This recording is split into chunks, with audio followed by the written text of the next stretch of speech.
At the age of 20, Mike Tyson was the youngest heavyweight champion in history. And when you talk to sports fans about what made that the case, they will tell you that his age was a determining factor. His thirst for winning was a huge determining factor. And also his willingness to take risk all led to a very early success. 10 years later, Mike experienced the highlight of his career as the World Boxing Association's heavyweight title. Now, for most of you that are unfamiliar with boxing, most professionals, most fighters will fight between 1 or 2 matches a year. And in between that time, they'll take 3 or 4 months off from training and conditioning. In Tyson's first defense of the WBA title, he was pitted against the second best boxer in the world, which was Evander Holyfield. And having dealt with a number of personal issues and recently coming out of retirement, Tyson only spent 4 weeks training for this upcoming fight with Holyfield. He didn't really take it that seriously. And part of the issues were he spent some time in prison. His mother happened to pass during that time. He had some real issues. Despite all of that, Tyson was expected to destroy Holyfield by the odds of 50-1. Now, on the other hand, having recently come out of retirement, Holyfield, as the underdog, prepared both mentally and physically to an extreme extent. He constantly trained to the point where he even studied Tyson's former matches so that he could understand Tyson's strength and his quickness. Although Tyson started strong in the match that resulted, Holyfield met every single punch for punch that Tyson threw his way. And ultimately, Holyfield defeated Tyson in the 11th round. When asked about what it was about Holyfield that allowed him to defeat Tyson, most fight commentators referred to Holyfield's preparedness and as a competitive advantage, and that Holyfield was always in fighting condition. Our discussion centers today around your readiness as professionals, as advisors, to always be in fighting condition. And regardless of what your role is with your company, what your role is with your clients, there are certain foundational elements of always being ready. And we want to talk about those today. In terms of COVID, it seems like most professionals or most organizations have taken one of 2 routes.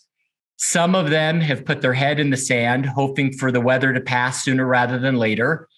The other half have said, now is our opportunity to really gain a competitive advantage. We're going to double down on everything that we're doing from a client service and a client development perspective. Our panel today consists of professionals who have decided to take the latter of the 2 approaches and to always be in fighting condition. And let's go ahead at this point and start with some very brief introductions. Scott, will you start us out? Give us your name, title, role at the firm, and a little bit about your practice. Sure. Thank you, Jonathan, and thank you for having me.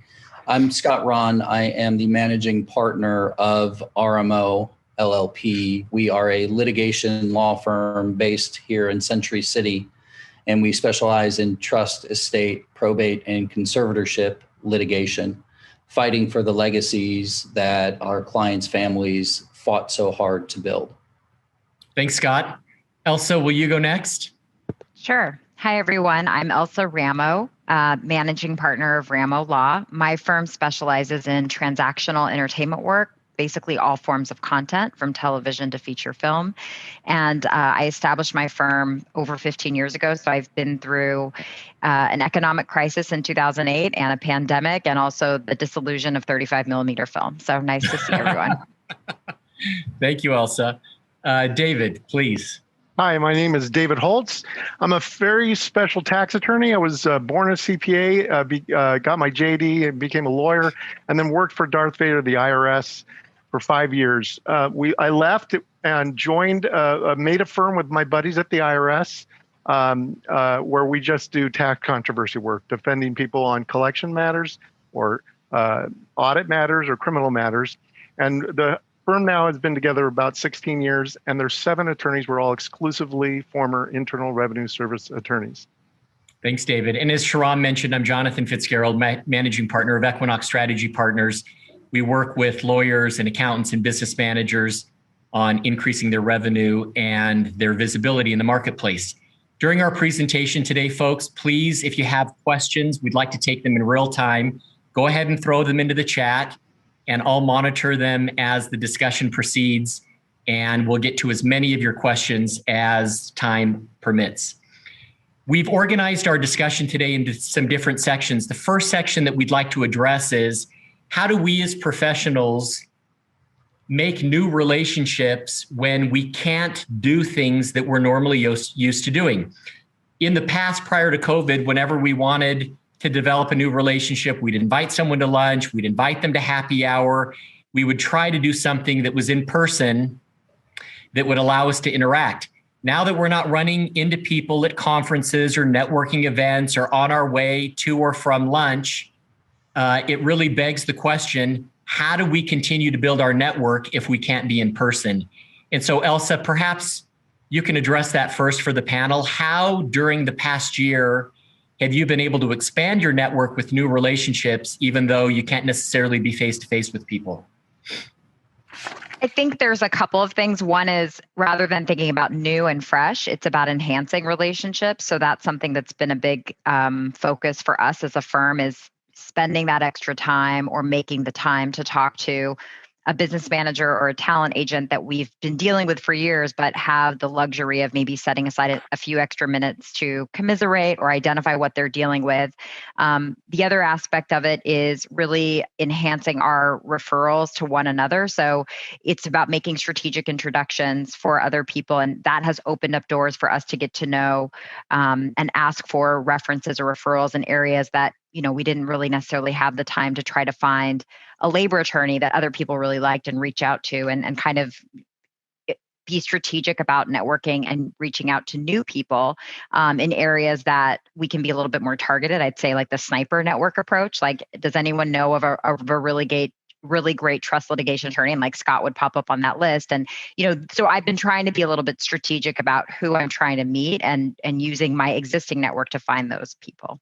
And so to be strategic in doing that, do those introductions just come to you in the middle of the night and all of a sudden you think, hey, I've got someone that I need to introduce David or Scott to? Are you collaborating with your team on coming up with names? Is it something you're proactively doing, or on an as-needed basis as different situations arise? For us, we've tried to take a little bit more of a strategic approach because, you know, we're a company of 14 attorneys and supporting staff. So we try to have a collective consciousness about who we know. And so we have a reference sheet that we use of cross referrals of, you know, insurance brokers or business managers or people that we've worked with and what sort of their areas of expertise are. So we try to share that information to help associates and attorneys that may not know them have a reference point of how to know them. And we also take very sort of methodical notes about who we meet and why, so that there's a cohesiveness or a collective consciousness about the people that we meet, and we're trading that information within the organization. So those of you listening from home, I think this is a big takeaway that you can implement into your practice or into your business right away is, do you have kind of an approved vendor list of sorts? Are there specific professionals out there that you're looking to help build their businesses as well? You can be super intentional about it so that more of your people are funneling opportunities to perhaps fewer but more intentional professionals out there that you're trying to either initiate or continue a relationship with. Scott, how about for you? How have you gone about continuing to build your network when you can't be face-to-face with people?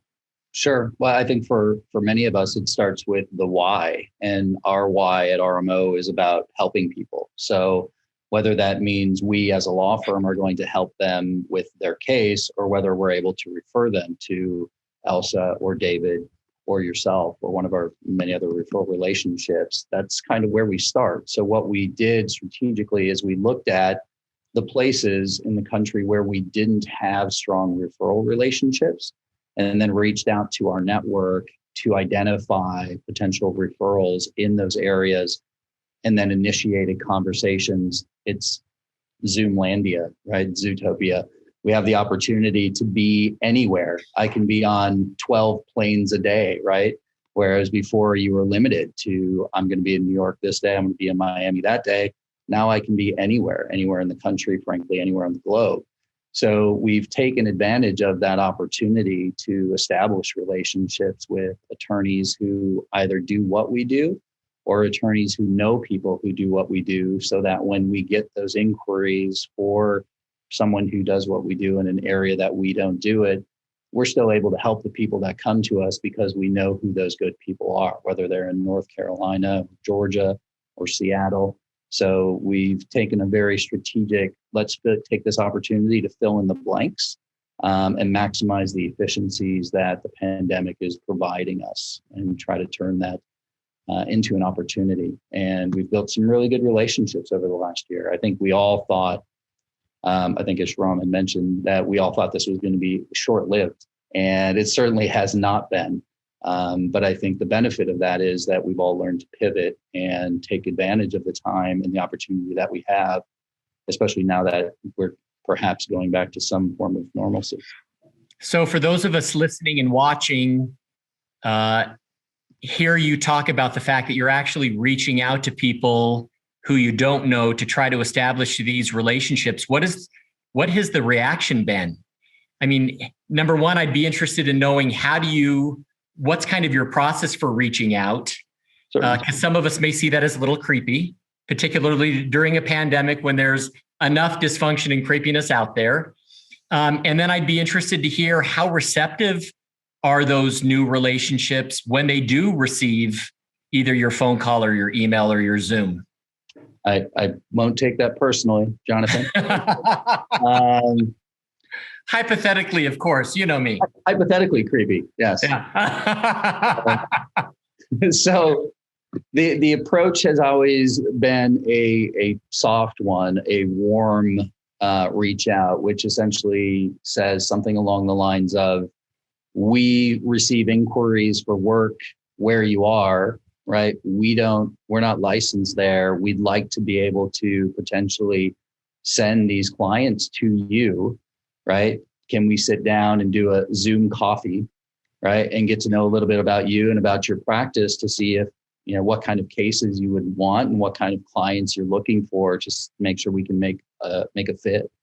It probably sounds to some like, we're trying to sell them some sort of email marketing program. But I think once they see that we're a law firm that does this kind of work, the reception has been very good. I was just on a call yesterday with the head of the ACTEC group, which is the preeminent trust and estates association, frankly, in the world, out of North Carolina, based on a somewhat lukewarm introduction that a friend in Atlanta had made. But it's we now have probably one of the best trust and estate litigators on our speed dial. If we need anything there for a client or for a referral, he's there. And I book it for a half an hour. I try to be really respectful of people's time, and perhaps it's only 15 minutes, but you let people know what you're trying to do. And again, leading with the why and letting people know that you're just trying to help people and you might be able to help them help people. It seems to work. It's been pretty well received. As a business development coach, I'll often advise my clients, when you are reaching out to those new relationships, let them know that you've done a little bit of research about them. You see that you swim in the same ponds, and that you think, you're not guaranteeing anything, that there may be an opportunity to collaborate. Anyone that I want to do business with who's on the receiving end of that email and sees a potential opportunity to either collaborate with another professional or for new business, I would hope would jump on something like that very quickly. And again, the way you word things, people are going to do their due diligence on you. You want to make sure that as they are researching you, that you come up legit and it's clear that you're not just some marketing company trying to sell them something. But for those that respond, those are the types of professionals across the country you probably want to be doing more business with. David, how about for you or members of your firm? How have you been successful at new relationships in the last year? New relationships. Well, my as a defense attorney for tax-related purposes, the primary place that I get most of my referrals are going to be from CPAs and other tax attorneys that you might think are competitors, and there is some overlap. I generally open the door up to honestly and genuinely giving them help, coaching them to make money in the overlap areas, because what happens is that they view me as a source, a resource, Professor Dave, and later on when an issue comes up that's too big or they don't like or they don't want to do, I'm hoping they're going to have my name in their minds and we'll send them over. And so that has been the case for me always, where I'm opening up, I'm suggesting to CPAs and lawyers that do the work that I do or similar work that they should give me a call for 15 minutes and they can get some information that could help them avoid some bad actor at the IRS or some thing that is happening. With a pandemic happening, I've also opened up to doing a regular Zoom Q&A group that allows people to come in and talk together about these issues, sort of as professionals. And I found that generated a lot of extra work too. And in fact, I got a question that came from a criminal attorney that doesn't do tax work about the impact of tax on one of the resolutions of the criminal case, a plea bargain. And as a result of it, a week later, I get a new client from that relationship that's a criminal matter, purely tax or potential, problem that we're trying to resolve for them. So, and that person's not even in LA. That they're in San Francisco, which normally is not a place that I would normally find, fertile ground for new sprouts. Yeah. Have any of you had success in terms of reaching out to new relationships altogether, using LinkedIn for that as opposed to email? Perhaps it's a little less offensive if you see it that way. It's a little less direct because it is social media. Any thoughts on utilizing LinkedIn for these new relationship opportunities? I sometimes you'll see, you can pay for premium and see who sees you. And so sometimes if somebody sees me, I'm just curious why there's been maybe a couple of times in the past year where I just dropped them a note to introduce myself or to say hi to them. But I also don't want to seem creepy, Jonathan, but some of it too is just being strategic about, and also you'll see sometimes on LinkedIn, you have 18 people that you all know and you look up who they are and it's so intuitive, how do you not know them? So those are the two instances where I may make an exception to the social media rule. I don't like to blindly reach out in that way, but those are two times where I would do it personally. Anyone else want to weigh in on the using LinkedIn for these new relationships? I think it's a good resource for doing your research, kind of like Elsa highlighted, to find out how you may know someone, learn a little bit more about them, find out how you might be connected. But I don't think connecting through LinkedIn is the best natural, genuine path to connecting. Yeah, it's interesting. There have actually been some studies. Most people don't see social media as work, similar to their email inbox. Email inbox feels like work and you got to respond. And why is someone bugging me or why are they emailing me? For whatever reason, psychologically, social media, including LinkedIn, feels less serious, less official. And as a result, people, particularly people that you don't have relationships with, seem to be more accessible and will respond to you better because they feel more in control. And I, for example, have a real estate transactional attorney in St. Louis who is a paid member of LinkedIn, and he can see everyone that hits his profile. And he's actually blocked out a couple hours every Wednesday where he sends people that have viewed him on LinkedIn an in-mail, which is LinkedIn's email system inside the system. He'll send them a message and it says something along the lines of, "Hey, Elsa, really great to connect with you this week on LinkedIn. I see that we both swim in the real estate pond here. in Missouri. Perhaps there's a way for us to collaborate or to work together. Do you want to jump on a 10-minute Zoom in the next couple of weeks and become better familiar with each other's practices? He tells me that 25 to 30% of his new business every year comes as a result of that outreach. Now, we may not all be comfortable doing that. That may have that creep factor that we've talked about a little bit earlier today. But for some of you, it may very well work. For this real estate transactional attorney in St. Louis, 30% of his work comes as a result of that activity. I would say that works. But it's not the only tool in the toolbox. So if it doesn't feel right for you or you haven't had success and you don't really want to do it, that's fine.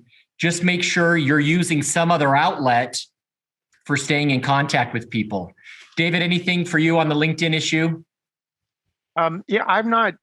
That's one thing that I haven't found a lot of that I devote myself to. But I think it has to do with my personality, and that I actually prefer a cold call over doing that, believe it or not. And for me, I'd rather call somebody up that doesn't even know I'm coming, jump on them, I guess. But because you can't adjust these things when you send off messages. Like, you don't know the creep value factor, but if you call somebody on the phone, you can hear, or even better, I guess Zoom, if you were able to do that. But you can kind of assess and adjust your presentation. To get out if it looks like it's creepy. To change your pitch, and so you can kind of maneuver to make it not creepy. I hope, but that's from my perspective, of course. I also hope we never get to the point where I look down at my iPhone and there's an incoming Zoom call from someone that I haven't scheduled. Yeah. Well, that's true. That would really, really. I haven't done one of those Zoom creepy, calls yet, if they're even possible. I'm curious if you're also advising the younger professionals in your organizations either to do similar activities in terms of new relationships to make sure that they're expanding their networks as well, either to benefit their specific career or to benefit the firm collectively. Is your advice the same that you're doing, or do you tweak it a little bit differently for people that may not be as well versed at reaching out or may not have kind of the skills that you've developed over the years for, to David's point, kind of cold calling? Anything different that you'd advise a younger professional, Scott? Yeah, I think for the younger professionals, they need to stay in the game, right? So, don't lose the momentum that you built pre-COVID just because it's COVID. So focus on your existing relationships, but continue to leverage those existing relationships. The people who are your people, the people who have your back, right? The people that are your go-tos. And use them, right, to help you expand and make introductions, right? Are there people who you've gotten closer with, during COVID? Who are the people that you send this work to, right? Do you have any contacts that do this or are in this space that you could introduce me to? I think it's easier for them, especially in this new environment, to rely on their old relationships. And what that does is not only create those new relationships, but it reinforces the existing relationships for them and makes them stronger. So you're really killing two birds with one stone. Great. Elsa, it looked like you wanted to weigh in.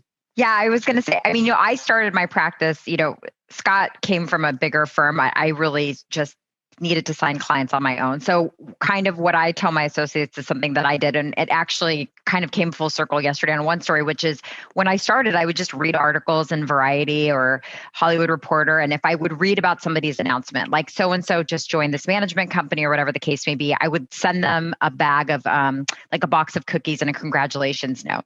And this one particular manager 15 years ago was like, "Oh, thank you so much for the note. Come on by my office." And he said to his assistant, "I don't really know who she is, but I'll take a meeting with her." And we met.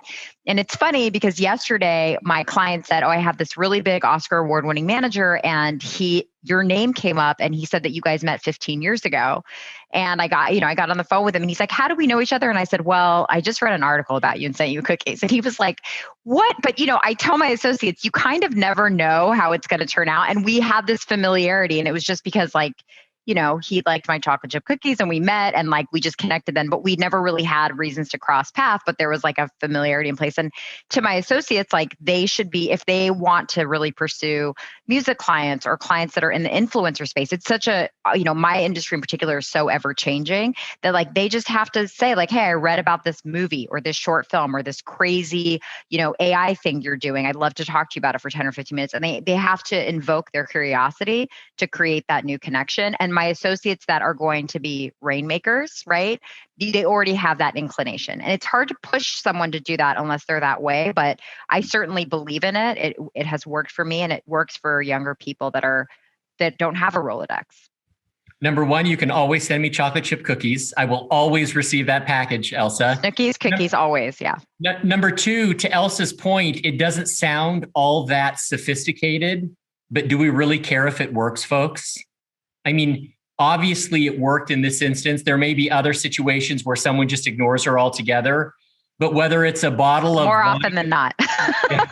But the point is, it doesn't have to be, you don't have to scour the awards and recognition lists within your industry to figure out who deserves the box of cookies. It could be a client or a referral source around a holiday time, and it doesn't have to be the December holidays.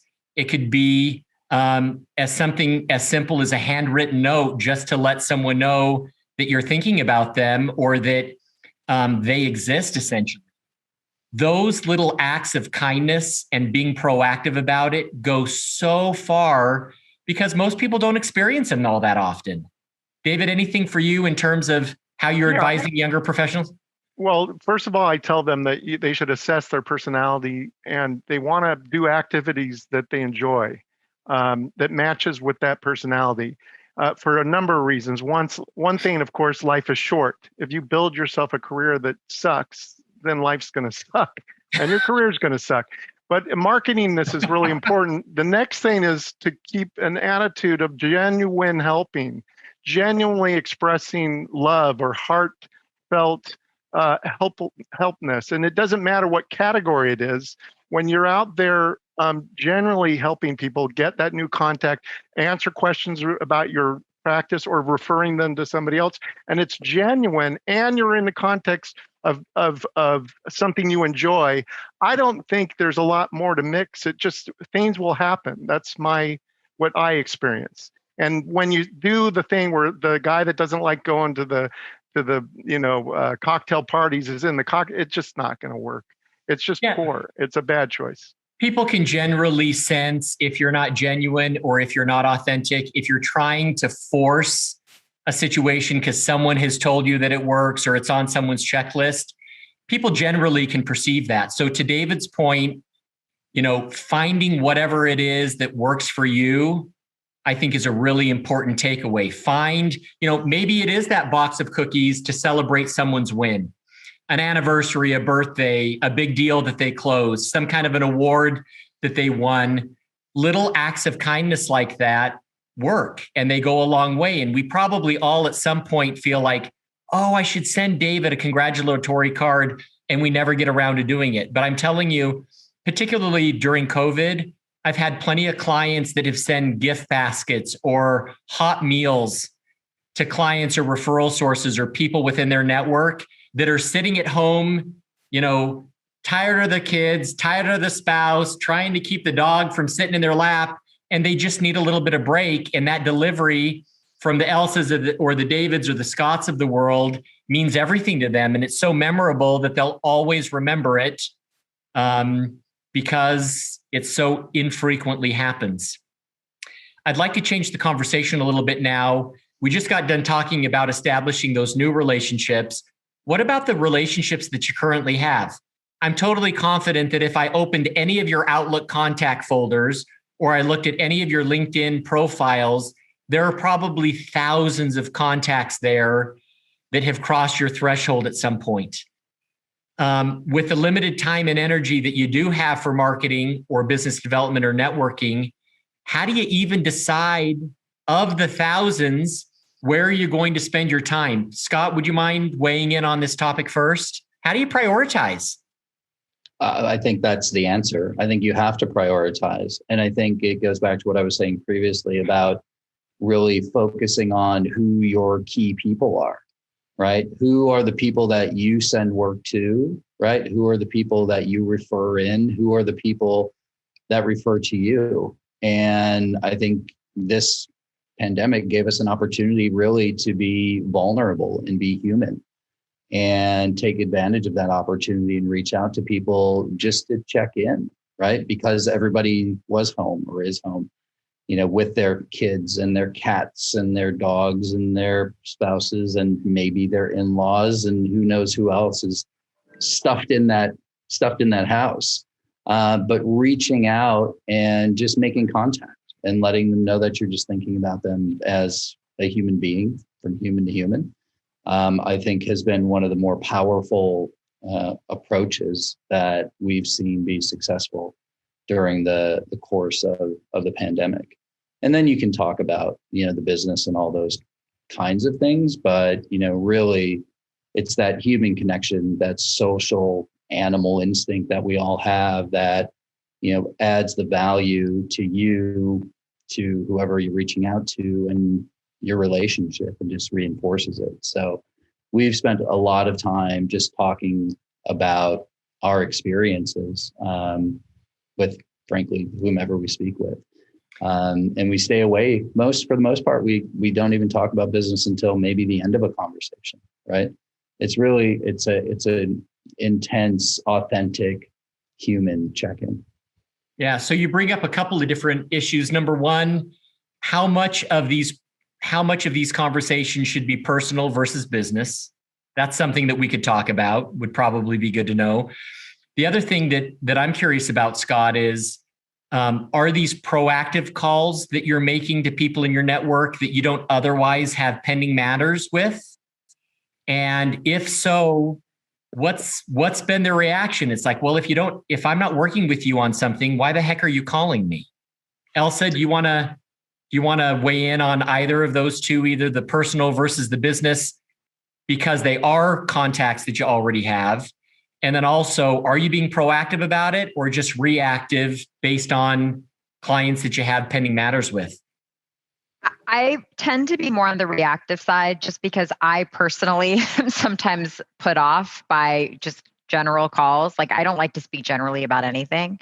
And that's like my personal preference. But I also have been disciplined, and you've taught me, right? Like, you're very good at things like this, about understanding that, a law student that wants an informational call or a potential client that's not a right fit for the firm, but having a longer conversation and establishing relationship, like those are times where I'll invest the time beyond sort of the transactional systematic, like, what are you doing for me? What am I doing for you? But I try to expand, like, for example, especially in my business, there's email chains with like 30 people, and there may be someone peripheral that I'm not dealing with directly on it, but that I have a relationship with, and I maybe use that as a jumping off point to sidebar email them and say, checking in, I haven't talked to you in so long, let's talk. So I do it a little bit more like that. And then for me personally, I'm involved in a committee, for example, and that is sort of my hub of really reaching out and using people as part of my cause. Therefore, it's the UCLA Entertainment Symposium. And that's been a really good way of me to have a purpose that really suits something that I'm passionate about and care about, and sort of expand my network in that way. It just helps me feel like a little bit more having an agenda or a reason to. And that's just something that works for me and how I approach people. Yeah. And I think the takeaway, folks, with current relationships is sometimes you can proactively reach out and just check in genuinely to see how the person is doing. And I don't think that's met with any kind of criticism or creep factor. You can't do that every month, because at some point someone's going to be like, well, we're still on lockdown. Nothing's changed since you called me last month. So you have to mix it up a little bit. I had a situation recently where someone inside a firm that I've got an existing relationship just sent me an email. The email subject line said checking in, and she said, Hey, Jonathan, I just wanted to let you know that I was thinking about you the other day, and I realized that it's been a really long time since we just updated each other and kind of caught up. Would you be interested in jumping on a 10-minute Zoom call next week? I was thrilled to get that email. Of course, there's nothing pending there, but this is someone that's in my network. I like them generally. I don't know them super well to where I've had them over for dinner at my home, but it was just nice to know that someone else is thinking about me when they don't really have to. David, how about for you in terms of staying in touch with people that are already in your network? What's been effective during COVID? Well, for me, I'm inspired by the statement you had about also the percentage of time you talk about personal things. For me, every interaction I have with anybody is a potential opportunity to connect with them. And it's partly just my personality, but it's my theory of business in a sense too. So, but what I do is I prep myself for a call with some positive attitude or whatever about the person, about the thing that I'm doing. But the key is to be aware and emotionally listen to what's going on. You can detect if they are going to participate in a contact like that very easily. They're going to tell you they're going to participate or they're not. So you just got to be conscious of that. And then I think I always spend time chatting about whatever we can before we begin work, so long as the person's not, I got to go, I got to get this done. Would you please answer my question? Of course, you know what I mean? But for me, every opportunity, every call I do, in particular with my practice and when I'm disputing things with the IRS, for instance, it is it's part of the game is me trying to turn the table from me facing the other guy on the other side with the IRS to us both on the same side of the table looking at the problem, if that makes any sense. And how do you do that? Well, the first place, if they're a former employee, I'm a former employee and we have a connection at the government, is to talk about that, talk about their retirement, and then talk about, if I was at the IRS and I had a guy like this, my client, well, I remember what I would do. And I start going to the same side of the table for a while. That same thing with, when I'm out on talking to somebody, a new potential referral or an old client, if they're open for it, it's an opportunity. But be sensitive, super sensitive to what's going on in that call, so that you can adjust to that situation, so you're not pushing somebody and being creepy and so forth. So. Yeah, I think everyone has been impacted differently as a result of COVID. Some of us it's been less impactful on, or perhaps our resiliency is just better. And so we never exactly know what the other person on the end of the Zoom or the end of the phone call or the end of the email, what the impact has been if we haven't had a conversation. I think if there's ever a time to demonstrate some empathy, it's now. And I think we also allow the person on the other end that we're contacting to really decide when it goes from personal to professional. I've got plenty of clients who have worked for their clients for a number of years. And my clients have reported back to me, because of Zoom, this is the first time I've ever seen the person's face. I've done tons of deals with them before. Prior to COVID, it never made sense for us to get together, generally because of distance. But now that I can jump on a Zoom call, I can see the person, I can see their facial expressions, I can see part of their life around them. And that all helps with the common connectiveness and the common experience that we're sharing.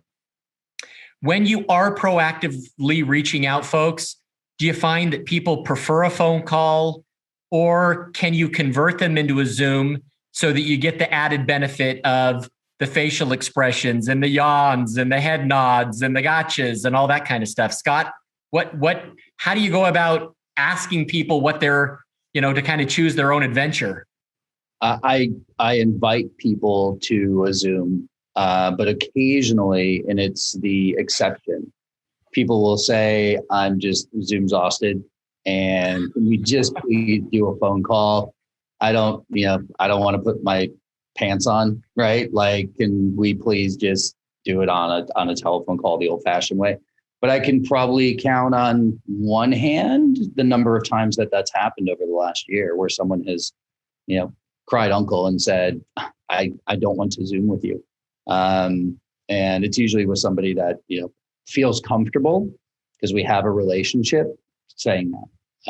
But it's really the exception. The vast majority of people are looking to, as David said, find a way to connect. And it's much easier to connect in person, obviously, but this is as close as we can get in a lot of situations right now. So I think most people are up for it and frankly, looking for a connection with someone other than the people that are with them in their four walls.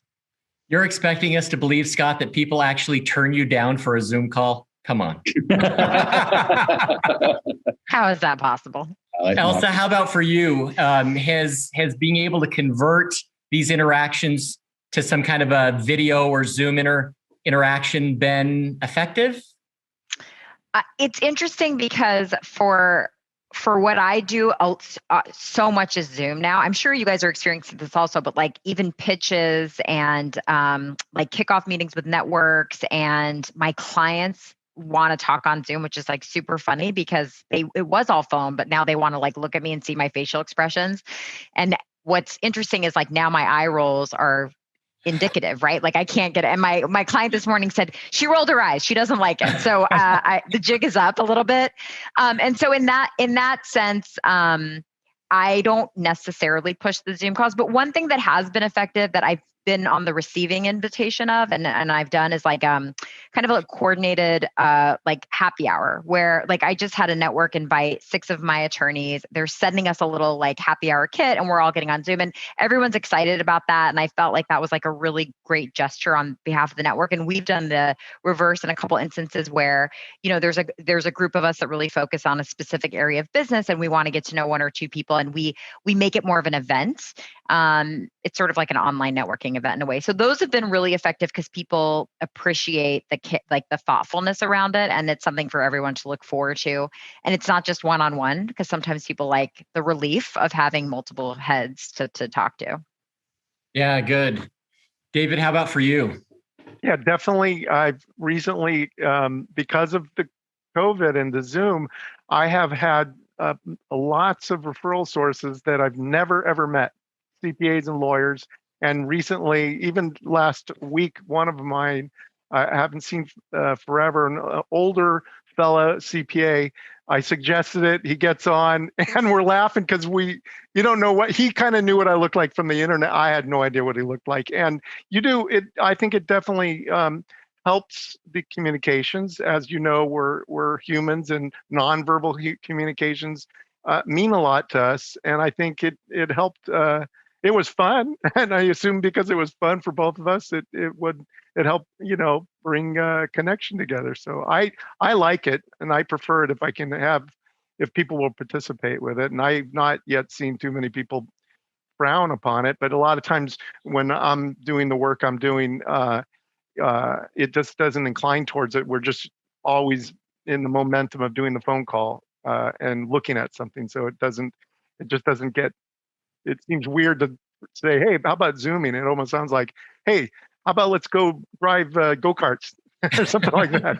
It's, let's get this job done later and then I'll go drive a go-kart with you. And what's ironic about relationship building is you would think that relationships would be less strong when you can't get in front of someone. But I've had tons of clients report back to me that as a result of doing things over Zoom, they've never felt more connected with clients. They felt like this has actually created a situation where the relationships are stronger, they're deeper, not only because you have that visual element that perhaps we've never had before or never taken advantage of, but also because we're all sharing the shared COVID experience. We get to know how people are getting along with their spouse and their kids and educating from home. And we're sharing in those common challenges. And I think that by nature builds and furthers and deepens a relationship.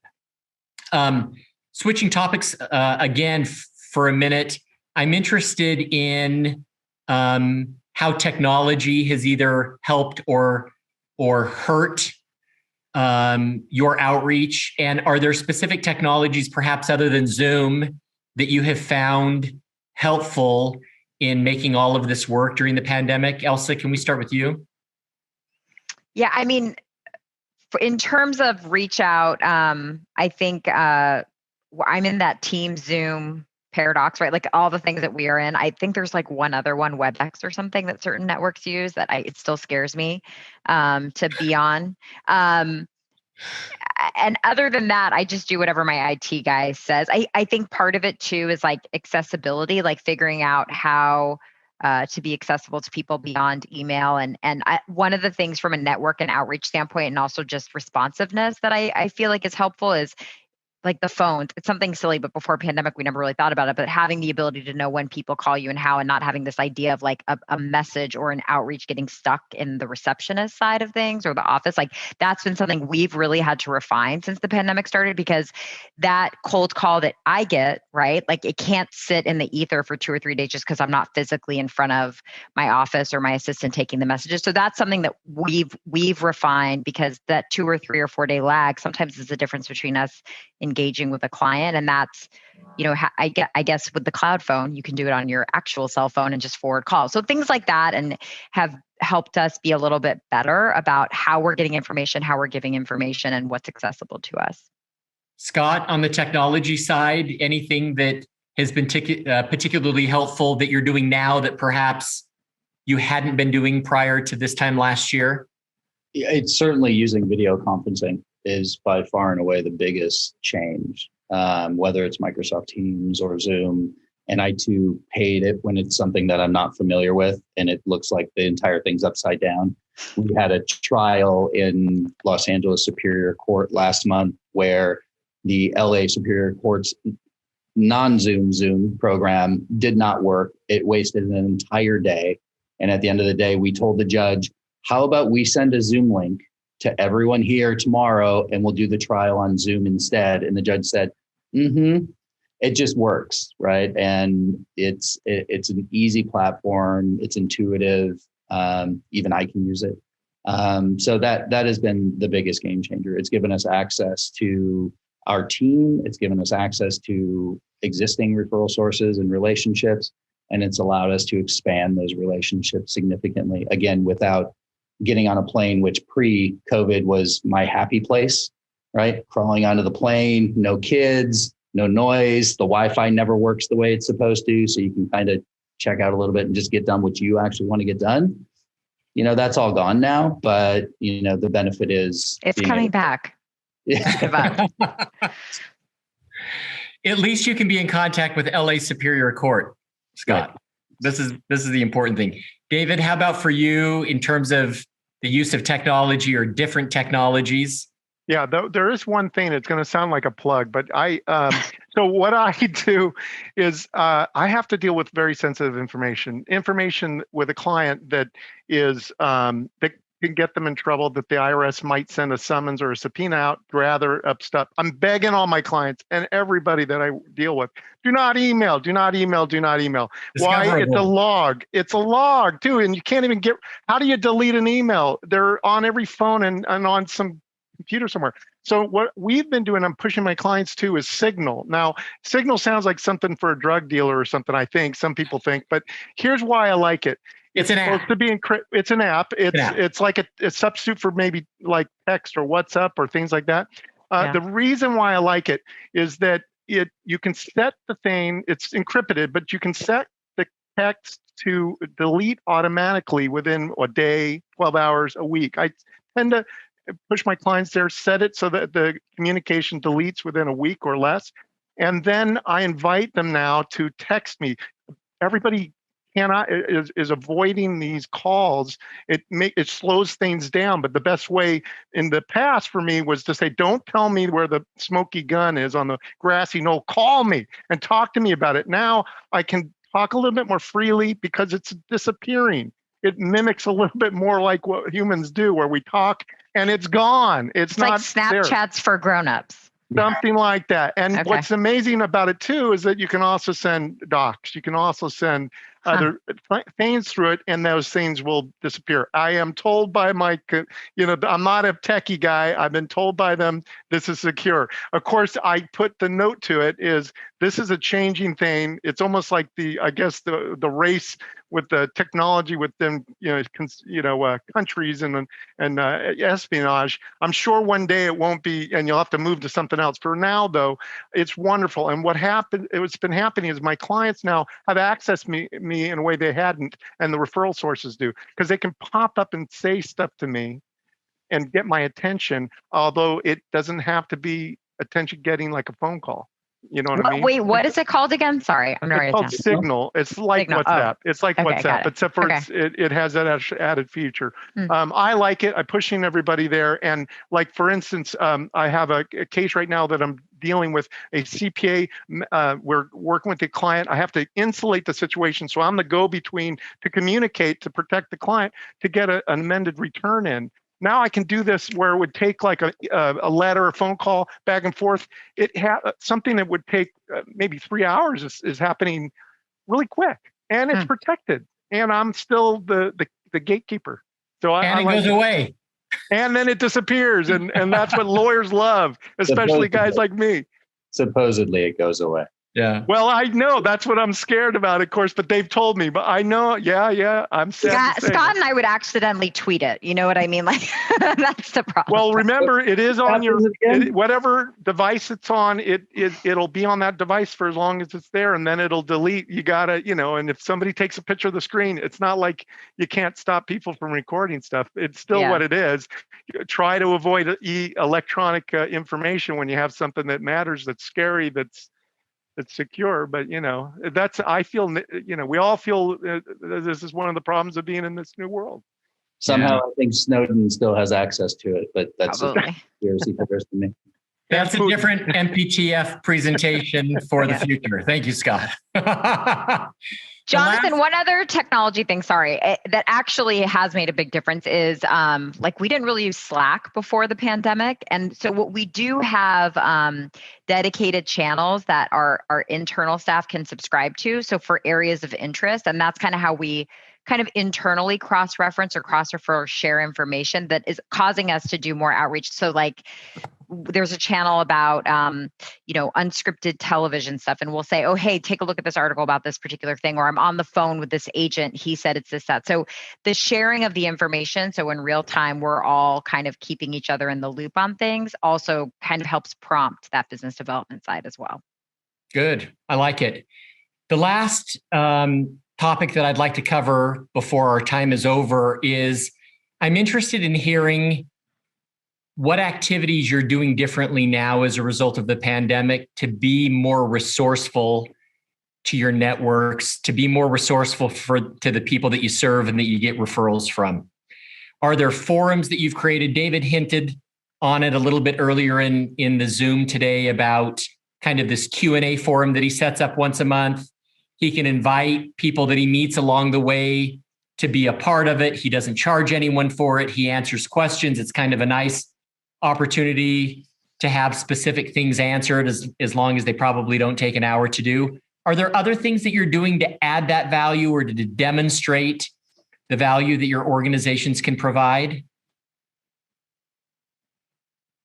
I'll say one thing that I have become like an expert in is I when the pandemic started, I really felt out of touch with people, and I made a promise to myself to express gratitude. And so I consider myself to have like an MBA in gift giving. And it's not about amount of money. It's about specificity and thoughtfulness of it. So, I have my go-to baby shop that know me by name where I get like the best baby gifts, or I have referral gifts that are very customized to people. Like I know that they're a whiskey guy, or I know that they love chocolate, and I'll send them See's candy. And I have a basket company that I've worked with for a decade, and they do custom baskets. So for me, it's about writing that note and customizing and showing my gratitude for people that sometimes in the busyness pre-pandemic, you don't really have time to express that. That's been a huge way for me to remain in contact and show my appreciation for you. Because the part of the network is not just like what you can do for me, but it's like you're grateful that people surrounding you, from mentors to interns to everyone, have supported you in your career. And so that's been a huge thing that I've been really methodical about, and it has paid off. And I've even had like opposing counsel who've been terrible to me for a decade.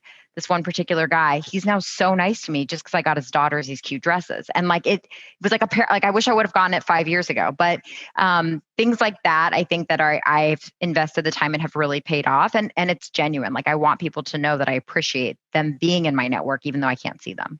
Yeah. Scott, I know that on some of the group Zoom calls that you're on, where there's 30, 40, 50 people, sometimes you just feel like it's such a waste of time. How do you make that time more efficient? And I know there's something specific that you do that I think would be worthy of sharing with the group. Yeah. And thank you for pointing that out. So anytime I'm on a group Zoom, I maximize use of the chat feature. It's an opportunity to connect with people, catch up with them. Within Zoom, the chat feature. Correct. Directly messaging people. Directly messaging people through the chat feature. But I also have been involved in any number of conversations over text during meetings or emails, because people will see you and they want to connect with you. And some people, it's not Signal, so they don't feel safe. They're not sure who's checking the chat box, and they don't want to be seen as, playing hooky in the middle of class. So they'll text you offline or email you offline. I think it's harder to do it that way because you're moving from device to device, but it's an opportunity, right? You see somebody you know, somebody you like, or frankly, even people I don't know, right? If I see somebody, for example, David mentioned his referral sources come from CPAs and other tax lawyers. For me, it's trust and estate lawyers, because we don't do the planning, we don't do the taxes, we only do the disputed cases. So they're a great referral source for us and for us to refer to them. So if I see someone in that space, I'll start a conversation and then offer to reach out later. But it's a great opportunity. You're there, you're in the room. You would probably do the same thing if you were at a cocktail party. So why not take advantage of it on the virtual platform? Thank you. David, a final thought on something you're doing differently now than before?